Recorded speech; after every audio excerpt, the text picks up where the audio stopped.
Buenas noches, hermanos santos. Vamos a iniciar el quinto día de disertaciones con el tema el ministerio de reconciliación, ¿ya? Este ministerio del Espíritu, este ministerio de la gracia donde todas las cosas son hechas nuevas. Vamos a rememorar un poquito lo que venimos viendo hasta ahora. Recuerden, el primer día de disertaciones estuvimos viendo la creación del hombre, el propósito, el motivo por el cual el hombre fue creado, ya esa necesidad de Dios de tener un cuerpo perfecto donde él mismo pudiese habitar, ya. Estuvimos viendo después en el segundo día de disertación que a pesar de toda la perfección con la cual fuimos creados, que a pesar de haber de tener en nosotros el Espíritu Santo, a pesar de toda esa gloria, ¿ya? Con la que fuimos creados, de toda esa santidad en nuestro espíritu, porque era el mismo Espíritu de Dios, ya el Dios viviente, pasando a habitar en este cuerpo, haciendo al hombre un ser viviente, cómo a pesar de todo eso se cayó en desobediencia, nos traicionamos a nosotros mismos, se hizo caso a esa voz de las tinieblas que estaban sobre la faz del abismo y se cayó en ese abismo de autodestrucción. ¿Ya? Fuimos viendo cómo esas tinieblas que surgen al encender la luz, miren, de la forma, ¿ya? En que surgen las tinieblas, de que a causa de que todo lo material fue creado de la nada, busca indefectiblemente volver a su estado natural, la nada, ¿ya? Y genera esa sensación, ese deseo oculto de autodestrucción en el hombre. Fuimos viendo cómo todo eso fue tomando palabras, fue tomando verbo, ya fue formando ideas en el hombre, fue creando lo que conocimos como el árbol de la ciencia del bien y del mal, y todo eso se fue plasmando en la voz de la serpiente, ese ser pensante que muerde la mente, muerde el alma, ya, y nos envenena y nos mata. Después, en el tercer día de disertación, estuvimos viendo las consecuencias de haber caído en desobediencia, ¿ya? Estuvimos viendo cómo el hombre empezó a contaminar todo su ser, cómo el hombre se apartó de todo lo que corresponde al hombre, tanto del espíritu, del alma como del cuerpo, se apartó todo lo que pertenecía a Dios y se dio lugar a todo lo que pertenecía a las tinieblas. Y ahí se estableció el dragón, la bestia y el falso profeta dentro del hombre. En el cuarto día estuvimos hablando, ayer estuvimos hablando acerca del ministerio de muerte y condenación, estuvimos viendo todos los defectos que tenía ese pacto temporal de la ley, ya toda esa legislación del conocimiento de lo bueno y lo malo, del fruto del árbol de la ciencia del bien y del mal que hizo Dios, ya estuvimos viendo cómo Jesús fue determinando cada momento en el cual la escritura o esa ley, perdón, tenía esos decretos y estatutos por los cuales no se podía vivir. Ya Jesús fue descifrando eran esos decretos y estatutos y los puso en evidencia, ya y trajo a luz, ya exhibió públicamente con su resurrección que ese pacto nunca fue el pacto eterno, que esa ley nunca fue la ley eterna. ¿ya? Que eso simplemente fue una legislación tomada de los conceptos de bien y mal del árbol de la ciencia, fue el árbol de la ciencia del bien y del mal legislado. Simplemente eso fue el antiguo pacto, ¿ya? Así que ahora vamos a pasar al ministerio de reconciliación, este tiempo espiritual que estamos viviendo nosotros hoy. Ahí vamos a ir desarrollándolo en los siguientes audios, mis amados hermanos. Bien, mis amados hermanos, en la disertación de ayer quedó muy claro que la ley del antiguo pacto, la ley de los 10 mandamientos, la ley dada en el Sinaí, la ley del ministerio de muerte y condenación, no era en absoluto la ley eterna de Dios, no era en absoluto la verdadera ley de Dios, ¿ya? Simplemente fue el conocimiento de lo bueno y lo malo, el fruto del árbol del conocimiento del bien y del mal, legislado. Simplemente eso fue la antigua ley, ¿ya? La antigua ley de los 10 mandamientos. Pero quedó para la disertación de ahora el profundizar cuál es la verdadera ley de Dios, cuál es la ley eterna de Dios. Esta ley eterna que corresponde a todas cosas eternas, ¿ya?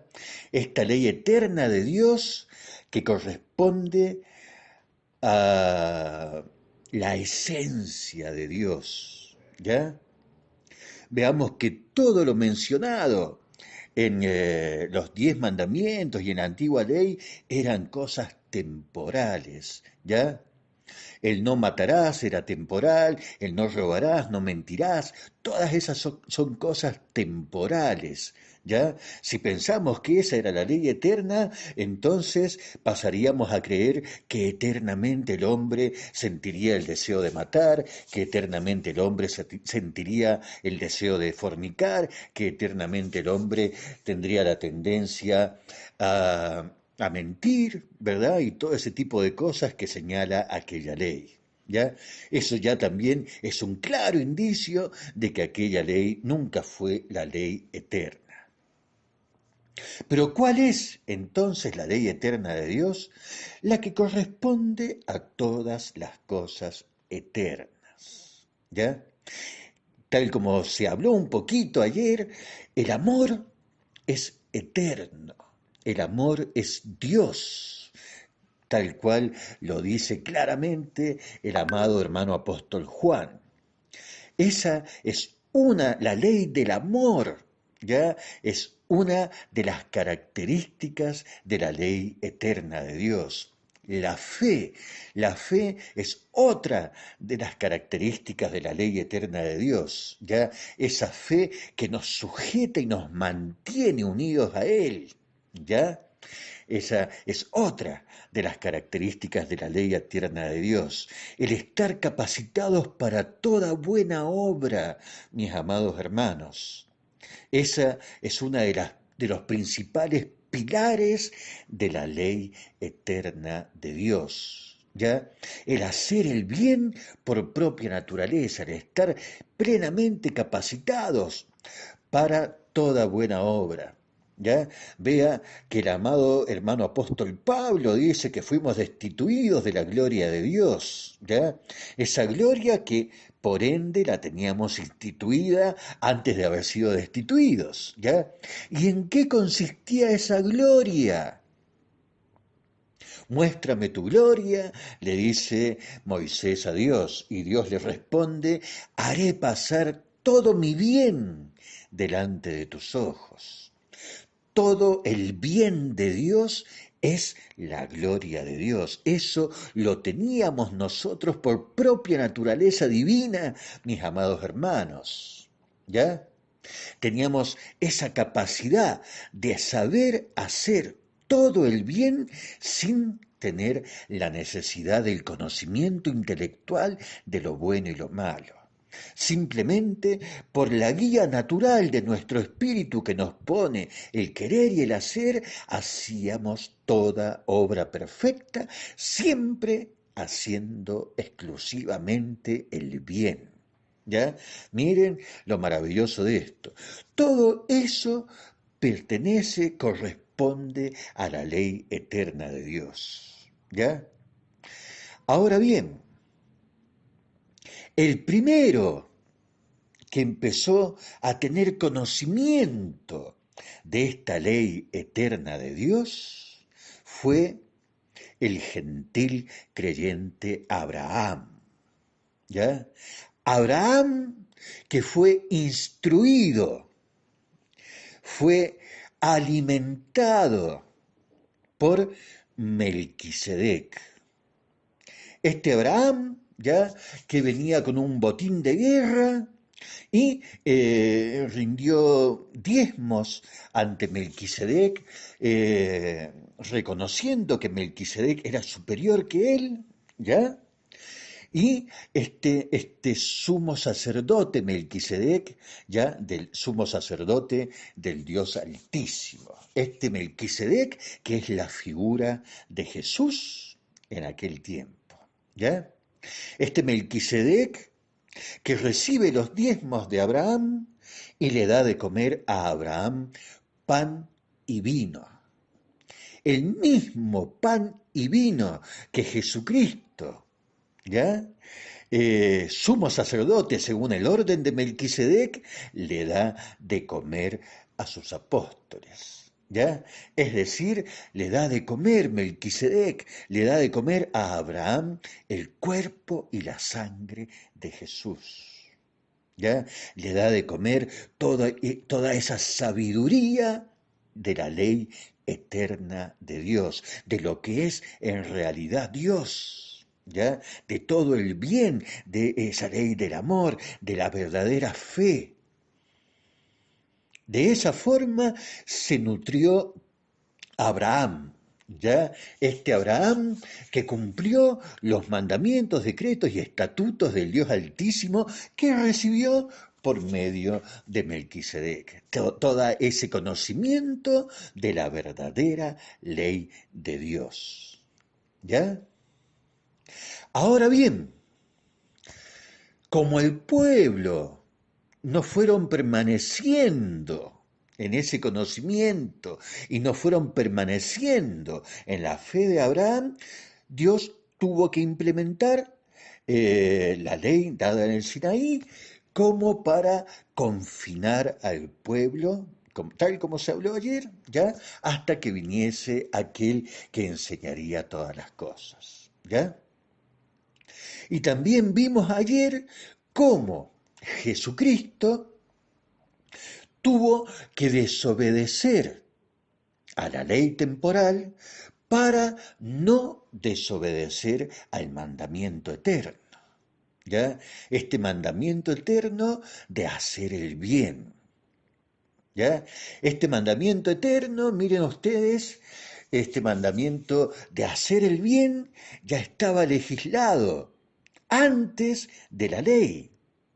Ya estaba manifestado, mejor dicho, antes de la ley y se manifiesta nuevamente después de la ley cuando ya estamos en la gracia. ¿Ya? Este mandamiento de hacer el bien, Dios se lo dice a Caín, ahí en Génesis 4:7, ¿ya? Le dice, ¿por qué ha decaído tu semblante? Si bien hicieres, ¿no serás enaltecido? Mas si no hicieres el bien, el pecado está a la puerta. ¿Ya? Miren la tremenda palabra que le hace Dios a este Caín.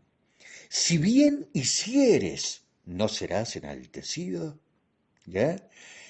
Ahí está ese decreto, ese mandamiento eterno de hacer el bien, el cual es corroborado en la gracia, en este tiempo de la gracia, por el amado hermano apóstol Santiago, el cual dice, y al que sabe hacer lo bueno y no lo hace, le es pecado. ¿Ya?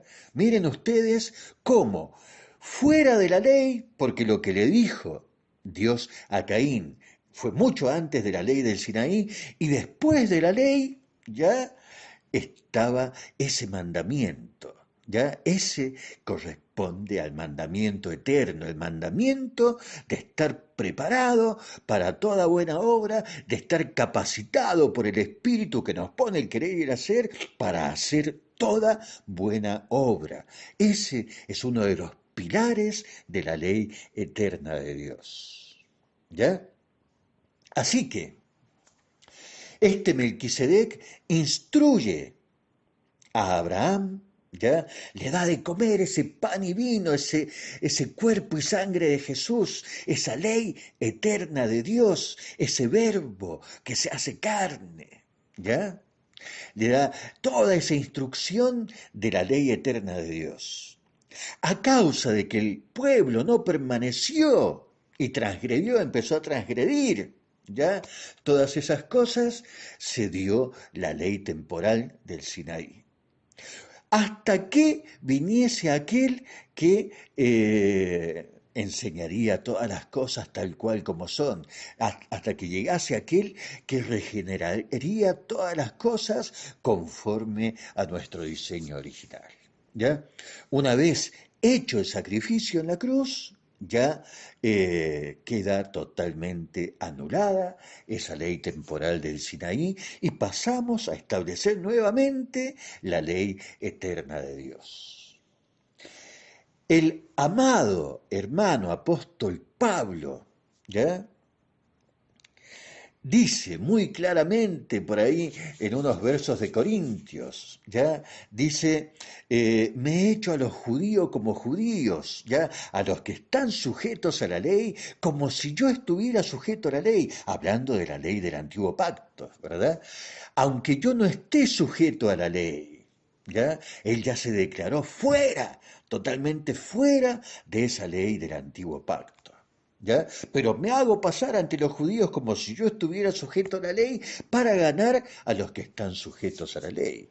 Y a los que están sin ley, refiriéndose a los gentiles, yo me hago pasar como si estuviera sin ley, aunque yo verdaderamente no estoy sin ley porque estoy en la ley de Cristo.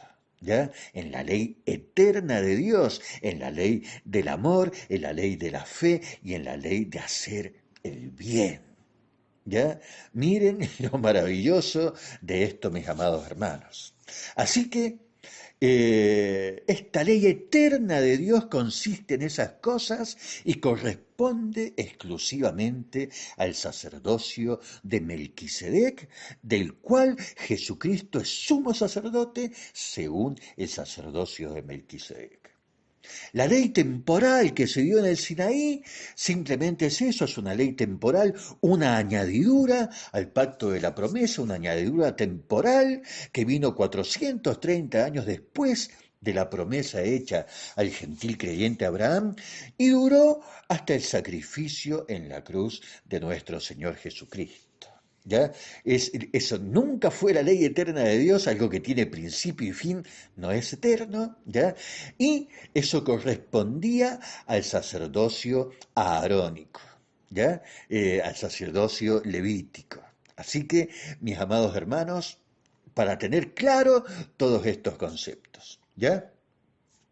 Hemos salido de esa ley y ahora se vuelve a establecer ya la ley eterna de Dios.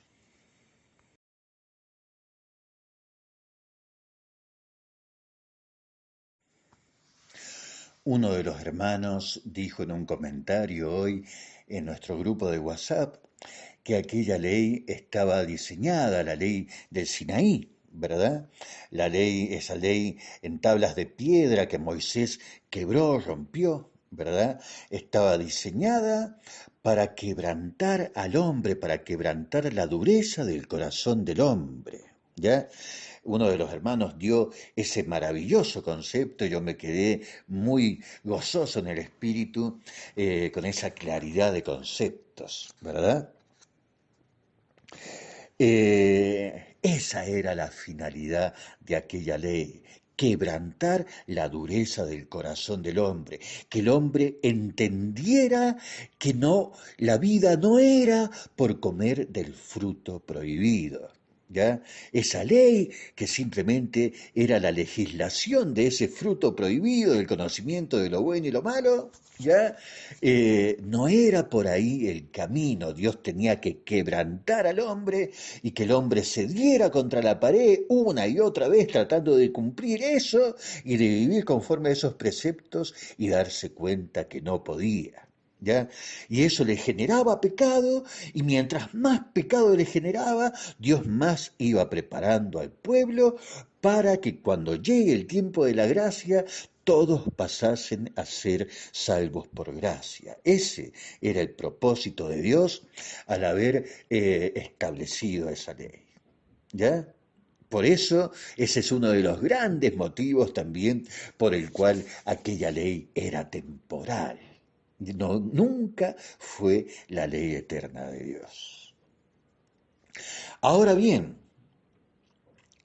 estamos en un nuevo pacto, con nuevas promesas. En este nuevo pacto recibimos la promesa del Espíritu Santo, ¿ya? Es un pacto fundado sobre mejores promesas, ¿ya?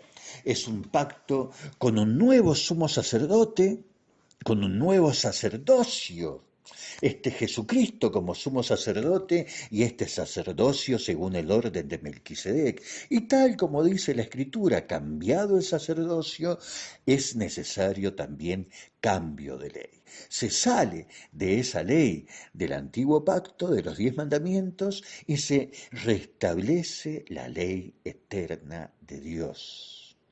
Porque ahora la promesa del Espíritu Santo venido a nosotros nos capacita para poder andar en la ley eterna de Dios, para que tengamos amor por propia naturaleza divina, para que también por propia naturaleza divina restablecida en nosotros, estemos capacitados para toda buena obra y nuestra fe sea total y genuina e incondicional con el Espíritu Santo, con nuestro divino Dios. ¿Ya?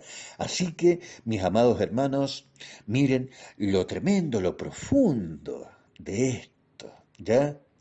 Se estableció un nuevo pacto. Ya Dios no necesita más al ministerio de muerte y condenación. Dios no necesita más una ley que esté señalando y condenando al hombre a muerte eterna. ¿Ya? Dios ya no necesita más eso, sino que quiere reconciliar a todo el mundo con Él mismo.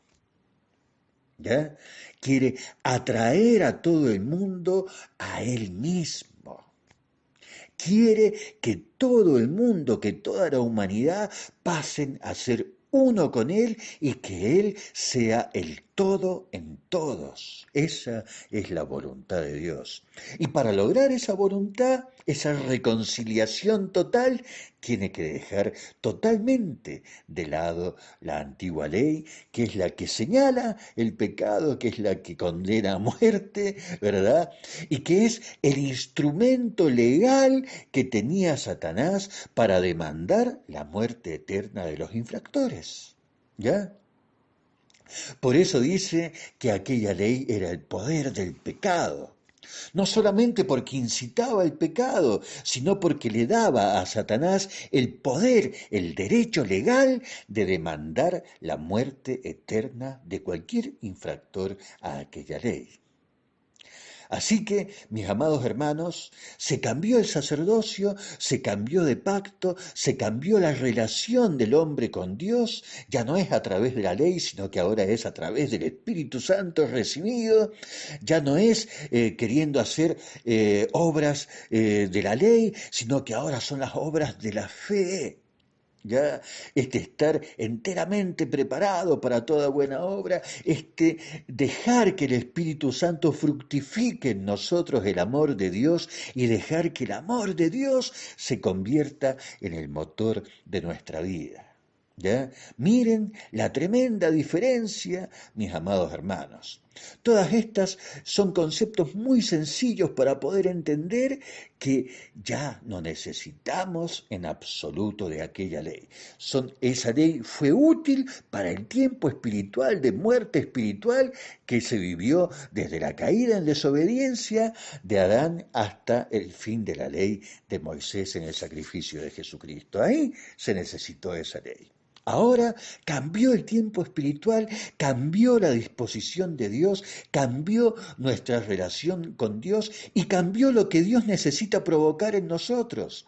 Antes necesitaba provocar pecado para que todos sean salvos por gracia, pero ahora ya en la gracia Dios necesita reconciliarnos con Él.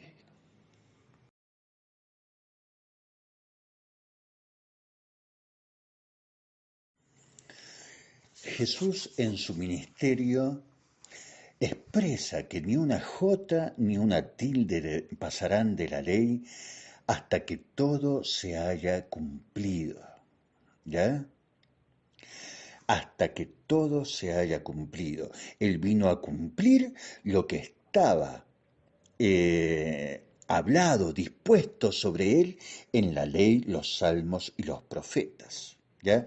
Él cumpliendo todo lo que decía sobre él la ley, los salmos y los profetas, demostró por las escrituras, le demostró al pueblo que él verdaderamente era el Cristo, el Hijo de Dios. ¿Ya?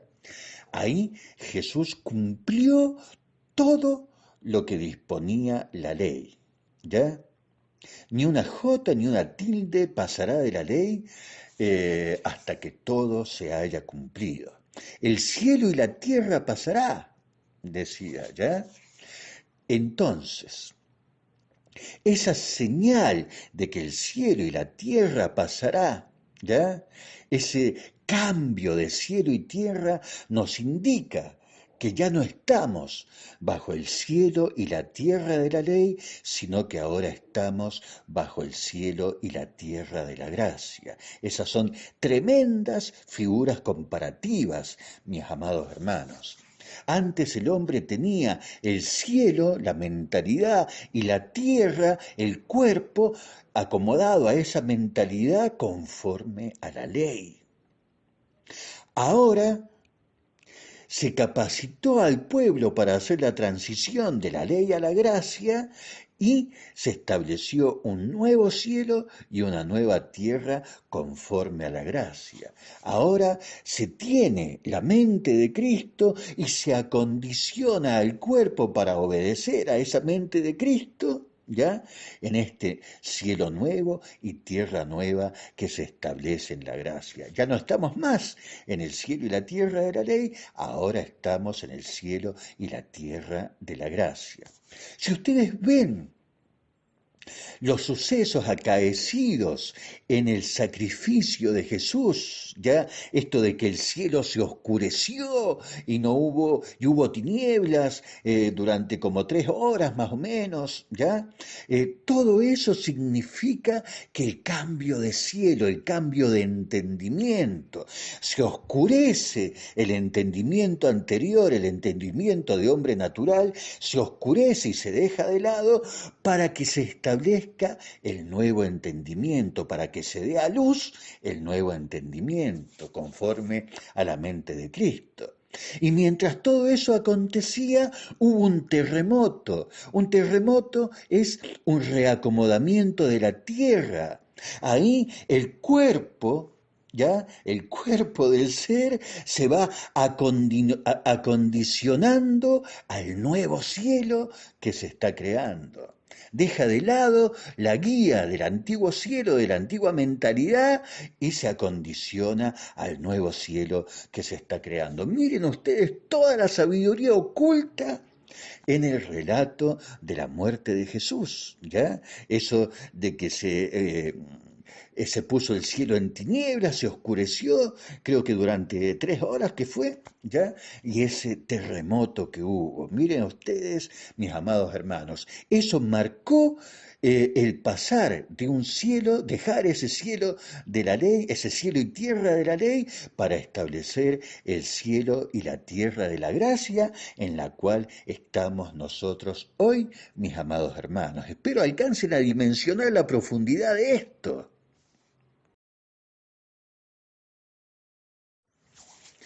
Bien, mis amados hermanos, ahora se ha establecido un nuevo pacto, tal cual, como lo dije hace un momento, fundado sobre mejores promesas, tal cual como lo explica la Escritura, como lo expresa la Escritura.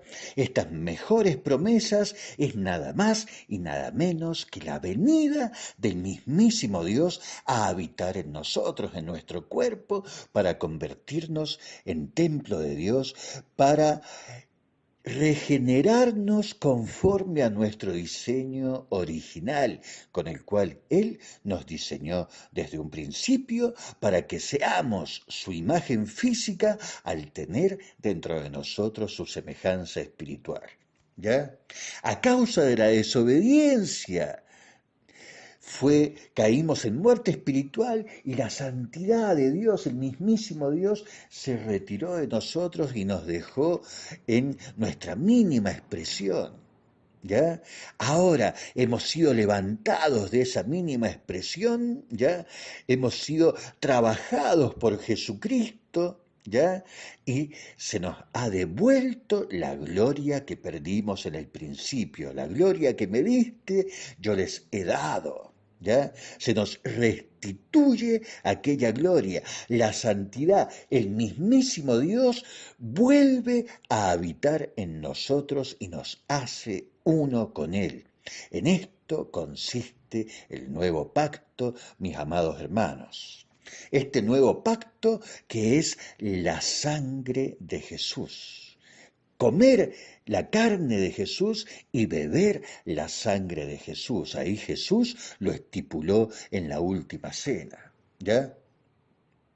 Partió el pan y lo dio diciendo, este es mi cuerpo, ¿ya? Y llenó la copa con vino y la repartió a todos y diciendo, esta es mi sangre del nuevo pacto. Comer la carne de Jesús y beber la sangre de Jesús es el nuevo pacto. Es decir, es asimilar su ser en nosotros. Cuando nosotros comemos un alimento, asimilamos la energía de ese alimento en nosotros y ello nos da vida. ¿Ya?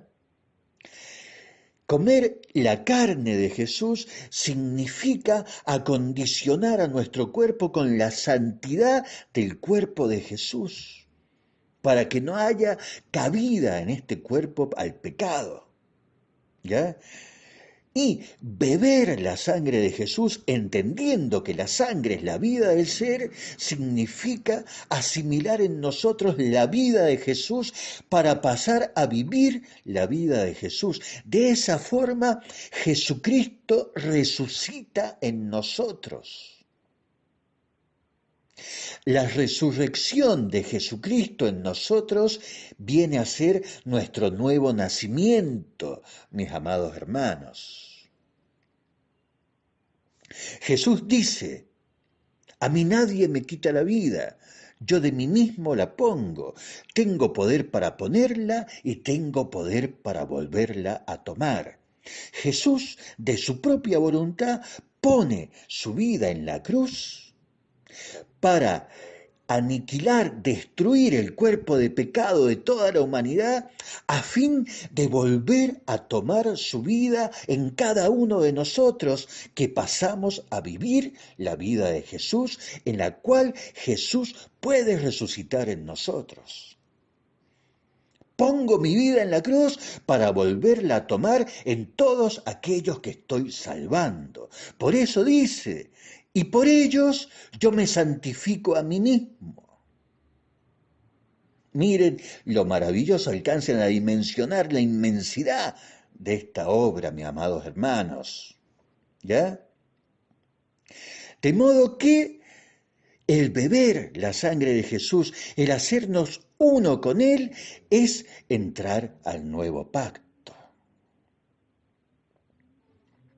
Bien, amados hermanos, ahí vamos a continuar en el siguiente audio. Bien, mis amados hermanos, ya hemos visto entonces en qué consiste este nuevo pacto, en beber la sangre de Jesús y comer su carne, en cómo este es un pacto totalmente nuevo, ya no es un pacto renovado como nos quieren hacer creer. Por ahí ciertos hermanos que se quedaron estancados en la antigua ley. Este es un pacto totalmente nuevo. Nuevo pacto, nuevo sacerdocio, según el orden de Melquisedec, nuevo sumo sacerdote, Jesucristo, ¿ya? Nueva ley, porque cambiado el sacerdocio hace falta cambio de ley, se vuelve a establecer la ley eterna de Dios, se deja totalmente de lado la antigua ley del antiguo pacto, y consiste, vuelvo a insistir en esto, para que se entienda claramente, consiste en pasar a vivir en nosotros la vida de Jesús. Esa es la regeneración. ¿Ya? Recordemos lo que vimos en la primera disertación, ¿quién es el hombre? ¿Se acuerdan de esa primera disertación dada el día lunes? Si la pueden volver a escuchar, háganlo, mis amados hermanos. Ahí vemos a este Jesús como el modelo perfecto de ser humano que Dios necesita que todos nosotros creamos. A este Jesús como ese cuerpo perfecto donde Dios puede habitar y puede manifestarse con poder y gloria y vivir la vida física para experimentar la vida física. ¿Ya? Así que en todo esto consiste este nuevo pacto en el cual nosotros estamos. Vamos a dejar hasta acá esta disertación. Mañana viene una disertación importantísima, ya apuntando directamente a todos los misterios encerrados en el nombre de Jesús. ¿Ya? Como siempre quedo a disposición, mis amados hermanos, si hay preguntas, si hay alguna inquietud, si hay algo para profundizar o aclarar, quedo a disposición, no teman preguntar, ¿ya? Para eso estamos, para aclarar toda duda.